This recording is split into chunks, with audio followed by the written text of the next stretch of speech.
sigurong gamot ay laging bago. Good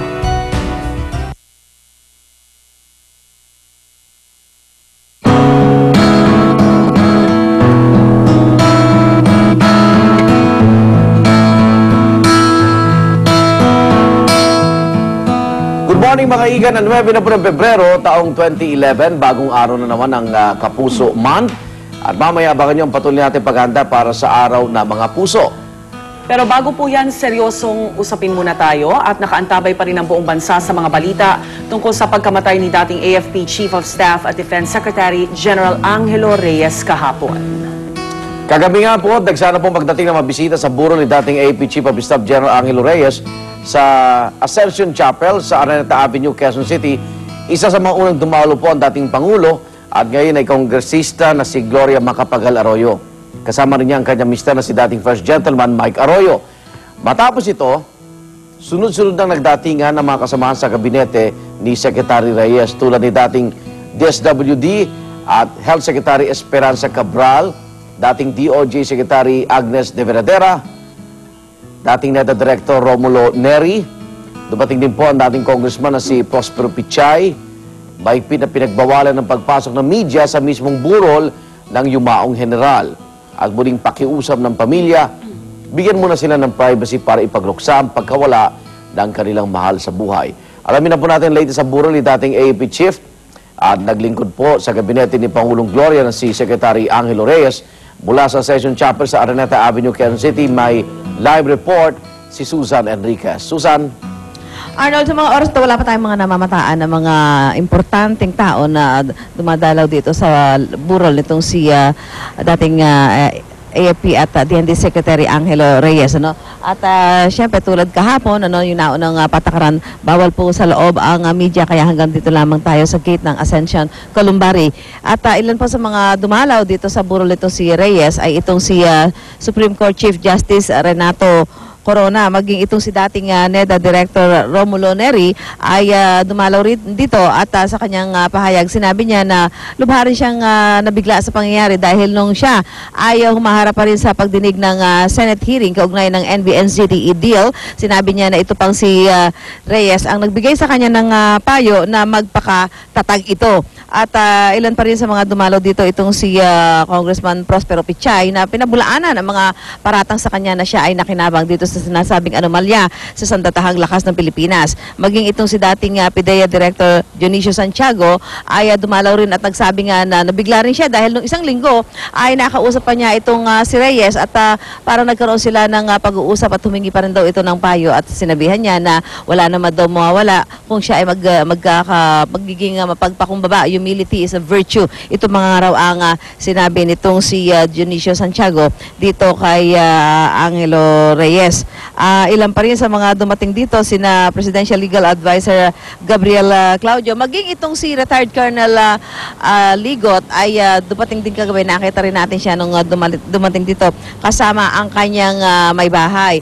Itong si Teresita Angsi ng Filipino-Chinese Business Community ay nagsabi rin na at dumalaw dito at nagsabi din na lubha siyang nabigla at damang-dama ang lungkot sa kanyang mga sinasabi na itong si Reyes ay isa sa kanyang mga nagbibigay sa kanya ng mga protector, ng mga protection, bibigay sa kanya ng payo itong si Reyes. So sa ngayon po ay wala pang ibinibigay na anumang detalye ang sinumang miyembro ng pamilya. Wala pa hong nagbibigay ng pahayag sa pamilya nitong si Angelo Reyes at inaantabayanan po ay ang pagdating ng kanyang kapatid na lalaki na magmumula sa ibang bansa at saka pa lamang po malalaman ang mga detalye kung hanggang kailan ang burol dito, kung paano po ba at saan po ba ililibing, ihahatid sa huling hantungan itong si Angelo Reyes. So patuloy natin inaantabayanan kung sino pa ang mga dadalaw dito sa burol na ito ni Angelo Reyes, pero yun nga po ang mahigpit na tagubilin ng pamilya.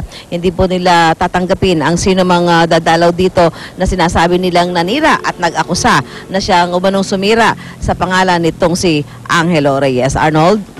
Okay, kayong member ng media, napayagan na ba kayo na masilip man lang yung kanyang labi o meron pa rin kayong restriction dyan sa labas. Arnold, hanggang dito pa lang din tayo sa gate, sa labas nitong Ascension Columbari dahil kahapon sinabi ni Pat Daza na for the meantime, bigyan daw muna ng privacy at saka baka pagka daw dumating na yung kapatid, baka magkaroon ng pagbabago. But for now, ay hanggang dito lamang din tayo sa labas. So kung nagkakaroon ng panayam doon sa mga dumadalaw, dito na lang yan sa labas kapag bago pumasok yung mga dumadalaw o kaya naman kapag sila ay papaalis na at nakadalaw na dito sa burol nitong si Angelo Reyes. So talagang wala pang access ang media, wala pang nakakapasok at nakikita yung pinakaburol nitong si Angelo Reyes. Okay, yung sa panig naman ng mga malapit sa kanya, yung mga kamag-anak, baka mahal sa buhay, ano nakikita mo reaction? Halo ba to dahil nangyari ito sa gitna ng trahedya at hindi naging maganda yung mga balita laban sa ito nga sa kanilang parang tinuturing din na isa sa namumuno, no, dyan sa pamilya Reyes na yan?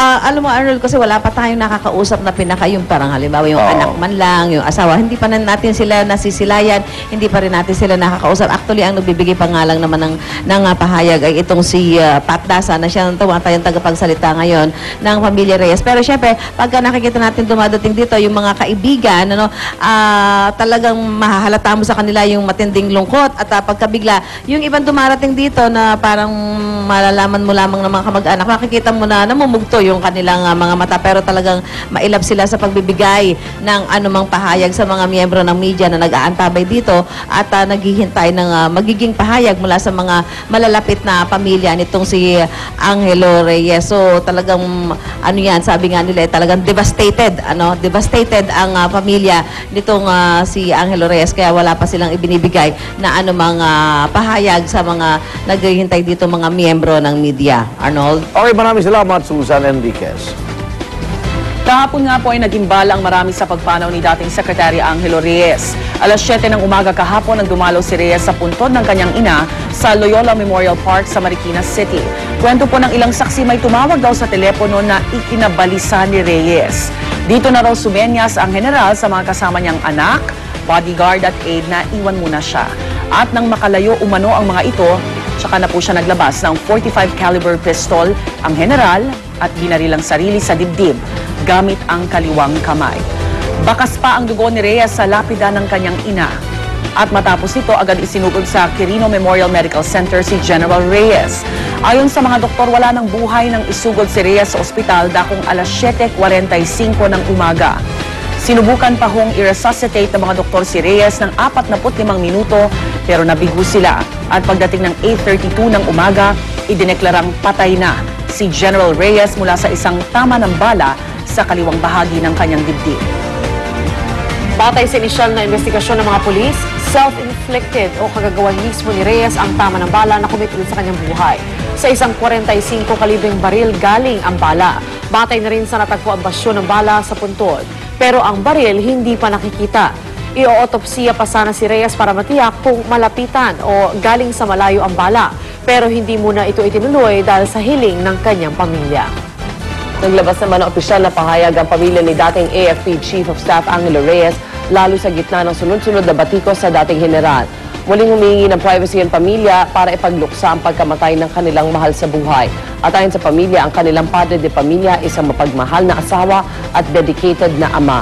Higit sa lahat, pinaglingkuran niya raw ang bansa ng may dangal, dedikasyon at integridad. Makina Senado at Kamara kung saan hinarap ni Reyes sa mga pinakamatinding akusasyon bago ang kanyang pagkamatay. Nagpaabot din po ng kanilang pakikiramay sa pamilya ng dati pong AFP Chief of Staff, Defense Secretary, at sa bukas ang pagdinig ng House Justice Committee kaugnay sa plea bargain agreement ni dating AFP Comptroller General Carlos Garcia, nagsagawa ng 1 minutong katahimikan para sa yumaong general.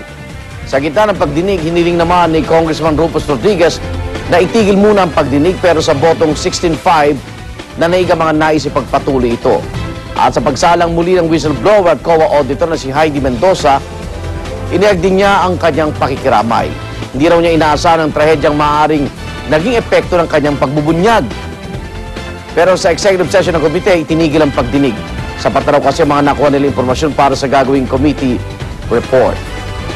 Samantala sa Senado naman, pansamantala ring itinigil ang hearing kaugnay ng katiwalian sa AFP kung saan unang nadiin si Reyes. Pero ipagpapatuloy daw nila ang pagdinig sa tamang pagkakataon upang maliwanagan pa rin ang mga isyong hindi pa rin nasasagot. Wala naman daw pagsisisi si Senador Antonio Trillanes IV sa kanyang panggigisa kay Reyes. Ganito rin po ang nararamdaman ni Senate President Pro Tempore Jinggoy Estrada. Anila, ginagawa lamang nila ang kanilang trabaho.